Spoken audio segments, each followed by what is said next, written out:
Hello. Nice to be with you again today as Yes. we come with our daily reflection. Verse of the day from the YouVersion app. Yes, and it's 1 Thessalonians chapter 5, verse 17. Short and sweet. It says, pray continually. Really? That's it. Let's keep on praying. Well, there Pray, you go. pray, pray, pray. Yeah, that's right. Bit of context maybe. What are the ones around it all say? right. Let me read verses 16 to 18. Rejoice always, pray continually, give thanks in all circumstances, for this is God's will for you in Christ Jesus. Oh, well, it's short and sweet, isn't it? It is, yes. It's at the end of his letter. Chapter 5 is the end. So this is summing up and his little dot points of reminders at the end from Paul for the Thessalonian church. Pray continually. That's a pretty straightforward one in one sense, isn't it? Because we're in a relationship with God. So an ongoing conversation with God through the day. I don't think it means we have to be on our hands and knees every moment praying. I think it really is talking about an ongoing dialogue with God through the day in all that we do. Yeah, and being constant about it. And being faithful in our Yes. relationship with God. That's right. And giving thanks in all circumstances is good to do too. Presumably the Thessalonian church was not an easy place to be, and so when you're under the pump or stuck in a house or not necessarily managing very well, not able to see other people or whatever, or your relationships with people are broken down or whatever may be your circumstances, illness and all the rest of it. Giving thanks in all circumstances is an a important good reminder. thing to do. And maybe you need to pray continually so you can give thanks in all circumstances. Well, actually giving thanks is part of prayer. So it's another form of how we give thanks. The one before it's a little bit interesting though. Rejoice always, because it's sort of got the hint that in all circumstances there's times, as we just said, that are not so easy.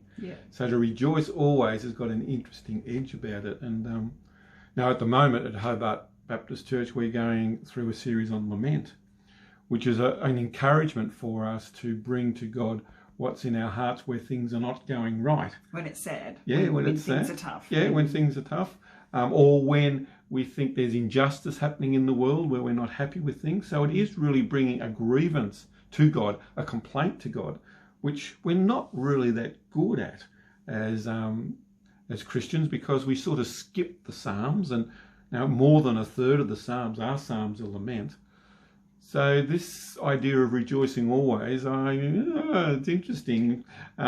Well, and presumably it was a correction, because the temptation would be to grumble and whinge and be down in the dumps, and so you're being reminded to come a bit more to a rejoicing stance. I suppose that's fair enough, because in lament, the form is that you end up thanking God for his sovereignty, that he is Lord, giving praise to him, and a statement of hope that you know that God will work it out. So even though you might start off by saying, God, I do not get this, I do not understand what's going on, and you're giving a bit of a complaint, it always does lead to giving a sense of rejoicing and of praise to God.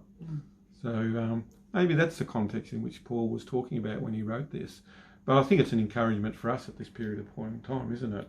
Well, that's right, because it can be really easy to go in a downward spiral, especially if you're on your own or with the same people day in, day out. And it can get really tough. It can get really tough with you. I'm not saying anything. It might get me into trouble. But it can be hard for people, extroverts and introverts alike. It's not a simple time of life, of global history, really. Here we are making history by staying home in our houses. And so it's a complicated thing, isn't it? But we can give thanks to God for it. We can give, even though it's difficult, there are always good things to thank God for.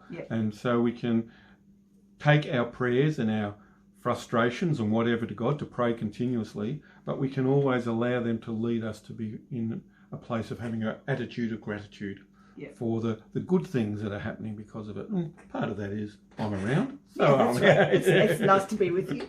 At least I I'm hope here. it's nice for you to be with me. But the good thing is that God is always faithful in this, and we can trust in him, and praying to him is a good plan. So what Paul says to the church here, I think, is a good idea. Really, I'm glad you agree with Paul. Bye. See ya.